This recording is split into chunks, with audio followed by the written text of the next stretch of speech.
नमस्कार कक्षा 11 वाले छात्र, अपना फिजिक्स भौतिक शास्त्र का त्रैमासिक परीक्षा का पेपर देख लीजिएगा। इस पेपर का समय 3 घंटे होने वाला है, पूर्णांक 70 अंक, और आपको इस पेपर का संपूर्ण उत्तर इसी वीडियो में मिलने वाला है।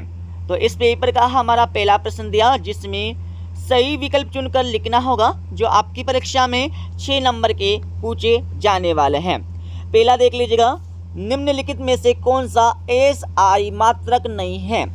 तो कौन सा एसआई मात्रक नहीं है यह आपको बताकर लिखना होगा। तो पहले में करेक्ट आंसर आपको लिखना होगा 16 न्यूटन। दूसरा देख लीजिएगा, 1 माइक्रोन होता है।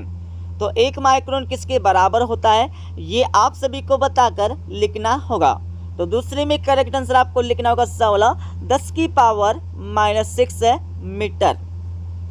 तीसरा देख लीजिएगा, गतिशील गोली लकड़ी के एक टुकड़े में टकराकर उसमें डस जाती है, तो क्या संरक्षित रहेगा यह आपको बताकर लिखना होगा। तो तीसरे में करेक्ट आंसर आपको लिखना है अगला संवेग संरक्षित रहेगा। चौथा देख लीजिएगा, किसी वस्तु के जड़त्व का कारण है। तो जड़त्व का कारण क्या है यह आपको बताकर लिखना होगा। तो चौथे में करेक्ट आंसर आपको लिखना होगा अगला केवल द्रव्यमान। पांचवा देख लीजिएगा, जड़त्व आघूर्ण का एसआई मात्रक है। तो जड़त्व आघूर्ण का एसआई मात्रक कौन सा है ये आपको बताकर लिखना होगा। तो पांचवें में करेक्ट आंसर आपको लिखना होगा अगला किलोग्राम मीटर स्क्वायर। छठा देख लीजिएगा, निम्न में से किन कोणों के जोड़ों के लिए 37 परास समान रहेगा। तो इसमें आपको लिखना होगा करेक्ट आंसर बवला 40 डिग्री और 50 डिग्री। दूसरा प्रश्न देख लीजिएगा, इस प्रश्न में आप सभी को रिक्त स्थानों की पूर्ति करके लिखना है, जो आपकी परीक्षा में 6 नंबर के पूछे जाने वाले हैं। पहला देख लीजिएगा, गतिक घर्षण का मान सदैव किस घर्षण के मान से कम होता है ये आपको बताकर लिखना होगा। तो पहले में करेक्ट आंसर आपको लिखना होगा सीमांत घर्षण। सीमांत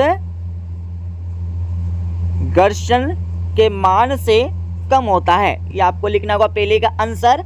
दूसरा देख लीजिएगा, 1 नैनोमीटर बराबर कितने मीटर के बराबर होता है ये आपको बताकर लिखना होगा। तो दूसरे में करेक्ट आंसर आपको लिखना होगा 10⁻⁹ मीटर के बराबर होता है। तीसरा देख लीजिएगा, बिलियर्ड बाल की गति किस प्रकार की गति होती है ये आपको बताकर लिखना होगा। तो तीसरे में करेक्ट आंसर आपको लिखना होगा द्विविमी गति, ये आपको लिखना है, ठीक है, लिख लीजिएगा। उसके बाद आपका चौथा प्रश्न देख लीजिएगा, एक प्रकाश वर्ष किसके तुल्य होता है। तो चौथे में आपको लिखना होगा 9.46 × 10⁻15 मीटर के तुल्य होता है। पांचवा देख लीजिएगा, a सदिश × a सदिश बराबर इसका मान कितना होता है यह आपको बताकर लिखना होगा। तो पांचवें में करेक्ट आंसर आपको लिखना होगा 0 होता है, 0 होता है। छठा देख लीजिएगा, न्यूटन के गति के प्रथम नियम को किस नाम से जाना जाता है। तो छठे में आपको लिखना होगा जड़त्व। जड़त्व का नियम भी कहा जाता है न्यूटन के प्रथम नियम को। तीसरा प्रश्न देख लीजिएगा, इस प्रश्न में आप सभी को सत्य अथवा असत्य बताकर लिखना है, जो आपकी परीक्षा में 6 नंबर के पूछे जाने वाले हैं। पहला देख लीजिएगा, विस्थापन शून्य ऋणात्मक या धनात्मक हो सकता है। तो बिल्कुल हो सकता है, सत्य हो जाएगा। दूसरा देख लीजिएगा, एक अश्व शक्ति बराबर 746 वाट के बराबर होता है। तो बिल्कुल होता है, सत्य हो जाएगा। तीसरा देख लीजिएगा, घर्षण बल एक संरक्षित बल है। तो बिल्कुल यहाँ पर नहीं है, असत्य हो जाएगा। और चौथा आपका दिया है ऋणात्मक त्वरण को मंदन भी कहते हैं। तो बिल्कुल यहाँ पर कहते हैं, सत्य हो जाएगा। पांचवा आपका दिया है स्थिति समय ग्राफ का ढाल वेग प्रदर्शित करता है। तो बिल्कुल करता है, सत्य हो जाएगा। छठा आपका दिया है प्रक्षेप का पथ पल्यवाकार होता है। तो बिल्कुल होता है, सत्य हो जाएगा। अब यहाँ पर चौथा प्रश्न देख लीजिएगा, इस प्रश्न में आप सभी को सही जोड़ी का मिलान करके लिखना है, जो आपकी परीक्षा में 5 नंबर का पूछी जाने वाली है। सही जोड़ी का मिलान कर लीजिएगा। अभिकेंद्र बल तो इसमें आपको लिखना होगा ई वाला। और 1 एंगस्ट्रॉम किसके बराबर होता है, तो इसमें आपको लिखना होगा सी वाला 10⁻⁻10 मीटर। आवृत्ति का मात्रक, तो इसमें आपको लिखना होगा हर्ट्ज। खगोलीय मात्रक, तो इसमें आपको लिखना होगा ए वाला। कार्य का मात्रक, इसमें आपको लिखना होगा जूल। तो इस प्रकार से सही जोड़ी का मिलान हो जाएगा। 5वां प्रश्न देख लीजिएगा, जिसमें एक शब्द में इन प्रश्नों के उत्तर आप सभी को देकर लिखना होगा। तो पहला आपका दिया है, सूर्य के चारों ओर दीर्घवृत्ताकार गति में पृथ्वी किस प्रकार की वस्तु है। मतलब पृथ्वी का आकार कैसा है, यह आपको बताकर लिखना है। तो लिख लीजिएगा, पहले में आपको लिखना होगा अंडाकार जैसी वस्तु, ये आपको पहले का उत्तर लगाना है। दूसरा देख लीजिएगा, द्विविमी गति के 3 उदाहरण देकर आपको लिखना होगा। तो लिख लीजिएगा, कार का टेढ़े मेढ़े मार्ग पर चलना, पहला आपका उदाहरण हो जाएगा। कार का टेढ़े मेढ़े मार्ग पर चलना, इसको लिख लीजिएगा। इसको लिखने के बाद दूसरा हम यहाँ पर देख लेते। तो दूसरे में आपको लिखना होगा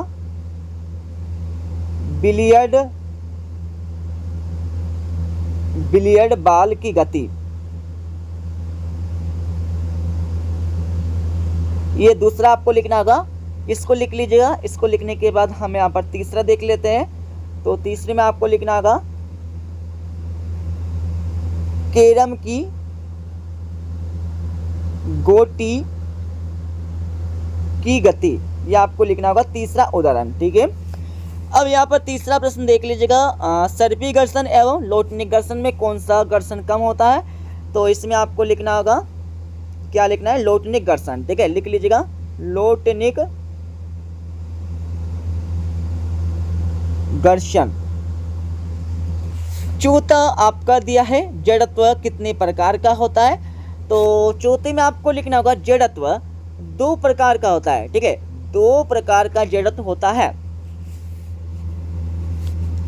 अब यहाँ पर 5वां देख लीजिएगा, कोई गाड़ी 18 किलोमीटर प्रति होर्स की चाल से चल रही है, तो 1 सेकंड में कितने मीटर चलेगी।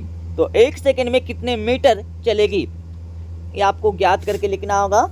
तो लिख लीजिएगा, 5 में आपको लिखना होगा 5 मीटर चलेगी, 5 मीटर आपको लिखना होगा। ठीक है, अब यहाँ पर देख लीजिएगा, हमारे 2-2, 3-3 एवं 4-4 नंबर के प्रश्न यहाँ पर दिए गए हैं और सभी के उत्तर आपको बता देंगे इस वीडियो के लास्ट में।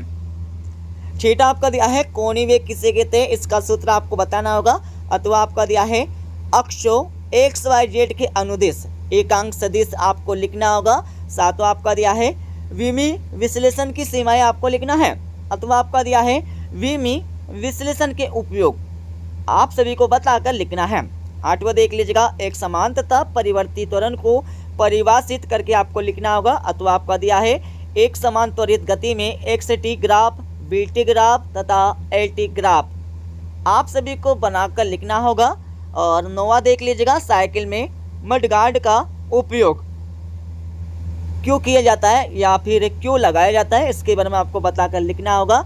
अथवा आपका प्रश्न देख लीजिएगा। ठीक है, अब यहाँ पर 10वां प्रश्न आपका दिया है, जिसमें जड़त्व का नियम आपको बताना होगा। और अतवी वाले प्रश्न में आप सभी को संवेग संरक्षण का नियम लिखना है।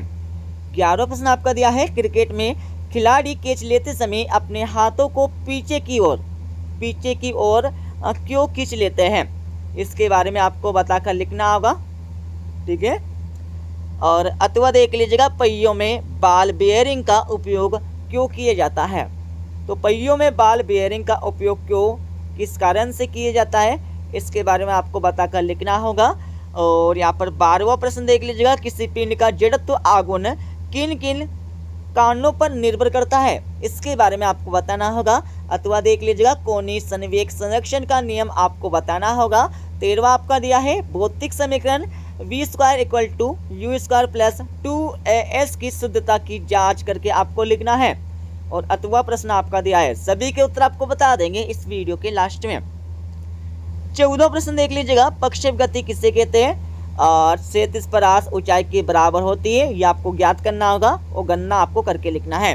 अथवा आपका दिया है, सिद्ध कीजिए कि एकांक त्रिज्या की वृत्तीय गति में रे की वेग वस्तु के कोणीय वेग के बराबर होता है, ये आप सभी को सिद्ध करके लिखना है। 15वां देख लीजिएगा, अनुप्रस्थ एवं अनुदैर्ध्य तरंगों में अंतर बताकर आपको लिखना होगा। अथवा आपका दिया है, एक तनी हुई डोरी में अनुप्रस्थ तरंग की चाल का व्यंजक ज्ञात करके लिखना है। और यहाँ पर 16वां देख लीजिएगा, यदि किसी सरल आवर्त गति का विस्थापन समीकरण x = cos ओमेगा t हो तो इसका वेग एवं त्वरण फलन ज्ञात करके आपको लिखना होगा।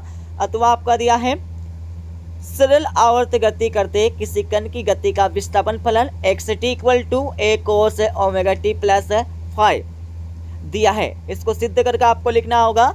और 17वां प्रश्न देख लीजिएगा, 17वें के बाद आप सभी 18वां प्रश्न देख लीजिएगा, 18वें के बाद आप सभी को 19वां प्रश्न दिया है। ठीक है, सभी के उत्तर आपको बता देंगे, पढ़ लीजिएगा।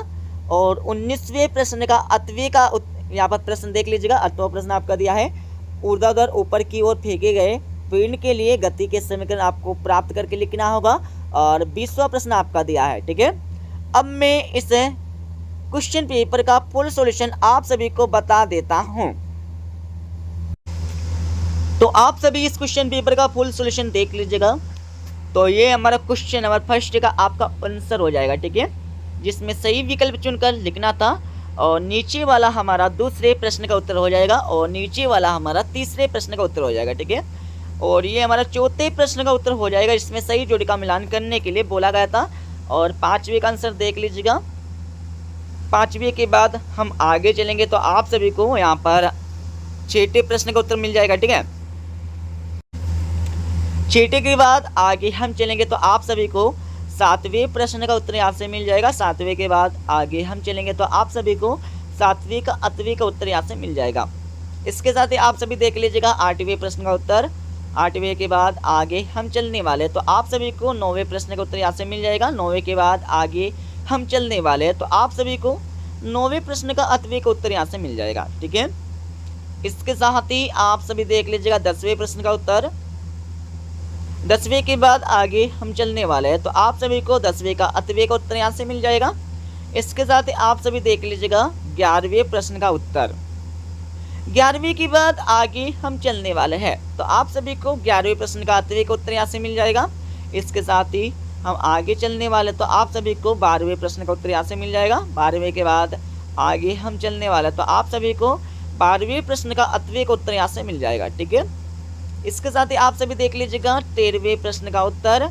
13वें के बाद आगे हम चलने वाले तो आप सभी को 13वें प्रश्न का 8वें का उत्तर यहाँ से मिल जाएगा।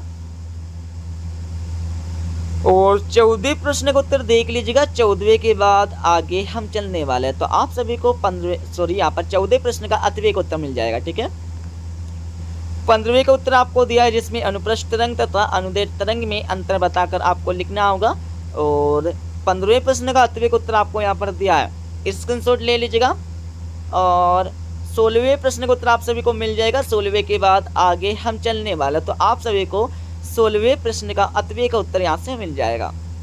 इसके साथ ही आप सभी देख लीजिएगा 17वें प्रश्न का उत्तर। 17वें के बाद आगे हम चलने वाले हैं तो आप सभी को 17वें प्रश्न का 8वें का उत्तर यहाँ से मिल जाएगा। और इसके साथ ही हम आगे चलेंगे तो 18वें का उत्तर आपको यहाँ से मिल जाएगा। 18वें के बाद आप सभी देख लीजिएगा 18वें प्रश्न का 8वें का उत्तर। और इसके साथ ही आप सभी को 19वें प्रश्न का उत्तर यहाँ से मिल जाएगा। ठीक है, 19वें के बाद 20वें का आंसर आपको यहाँ से मिल जाएगा। 20वें के बाद आप सभी को 20वें का 8वें का उत्तर यहाँ से मिल जाएगा। तो इस प्रकार से हमने आपको इस क्वेश्चन पेपर का फुल सॉल्यूशन बता दिया है। ठीक है, मिलते अगले वीडियो में।